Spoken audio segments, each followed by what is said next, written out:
চট্টগ্রামের ঐতিহাসিক আব্দুল জাব্বারের বলি খেলা নতুন প্রজন্মের মাঝে ছড়িয়ে দিতে এবং নতুন নতুন বলি তৈরি করতে প্রশিক্ষণ একাডেমি গড়ে তোলার ঘোষণা দিয়েছেন চট্টগ্রাম সিটি মেয়র বীর মুক্তিযোদ্ধা এম রেজাউল করিম চৌধুরী। তিনি বলেন, জব্বারের বলি খেলার সঙ্গে চট্টগ্রামবাসীর আবেগ জড়িত।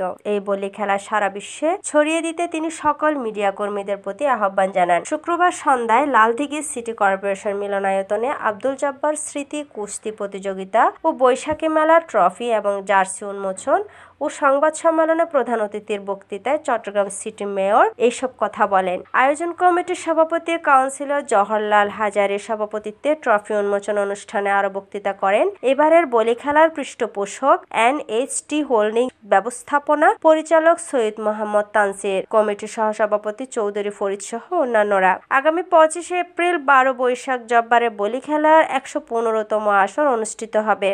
এই উপলক্ষে 24, 25 এবং 26 এপ্রিল অনুষ্ঠিত হবে দেশের সর্ববৃহৎ বৈশাখী মেলা। প্রতিবারের মতো এবারও বলি খেলার সরাসরি সম্প্রচার করবে চ্যানেল আই। Raihan Akter, Lovely, N+ TV, Chittagong.